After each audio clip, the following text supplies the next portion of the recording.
And in spite of their geography or demography, he had created a kaleidoscope, a mosaic, a coalition of sorts, held together by mutual respect and love.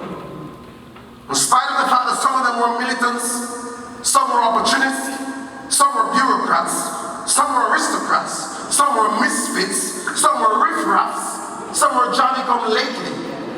He had taught them that they should never ever be arrogant.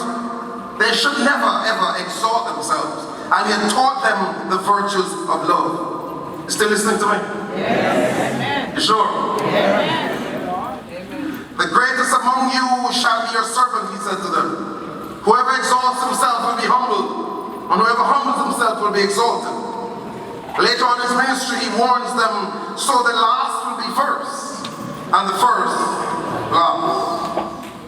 When the disciples asked him, who is the greatest, he responded to them, whoever humbles himself like this little child is the greatest in the kingdom of heaven.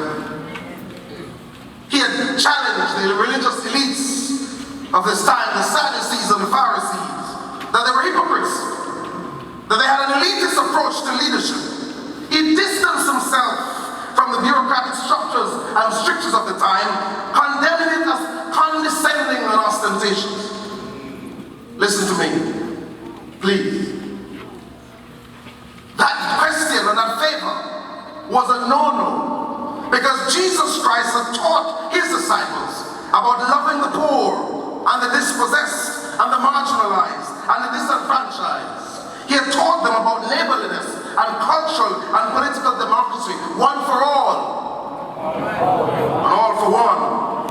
And despite their various educational or social background, Jesus had inculcated the need for unity in diversity and diversity in unity. Here in Jamaica, there was absolutely no place in Jesus' kingdom for political grandstanding or political posturing or political pandering.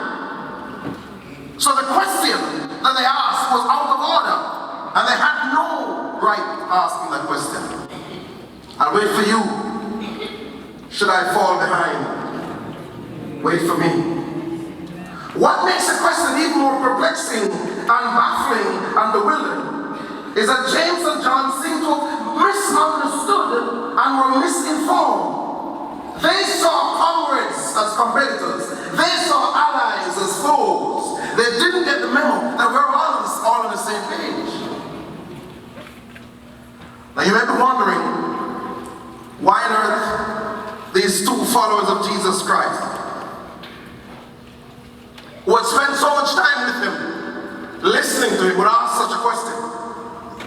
What on earth would possess them to become so self-absorbed and so self-centered?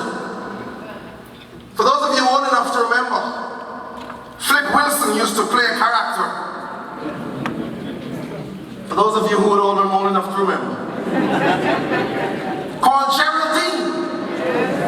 And Geraldine would be getting herself in all sorts of trouble. And every time she did, she would say, the devil made me do it. She never accepted responsibility for her behavior. So it could be that James and John were saying, it was not our idea, it was someone else's idea. If you remember when God confronted Adam in the garden, when Adam confronted Adam and asked him, why did he eat the apple? He said, it wasn't me, it's the woman. When God walked over to the woman said, it wasn't me, it's the serpent. It's called blame shifting. Shaggy said it wasn't me. It wasn't my idea. For as long as I've known myself, Jamaica has been participating in blame shifting. Or as we say from Jamaica, for as long as my idea may lead, Jamaica has been blaming someone else for our problem. Is the labor rights smash up Jamaica? Is the socialists? Is the ganja man? Is the gunman? Is the deportees mash up Jamaica?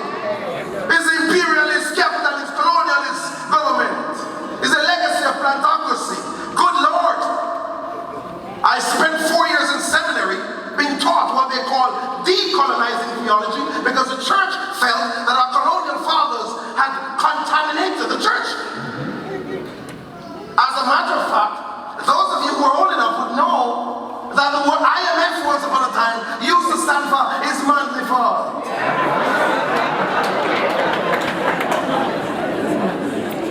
Jamaica has perfected the art of blame shifting. It's no socially maladjusted, attention deficit, or positional defiance kid from Trenchtown. And then mash up Jamaica. When does the buck stop? And with whom does the buck stop? I stand here on the 52nd anniversary of our independence to remind Jamaica that blame shifting or name calling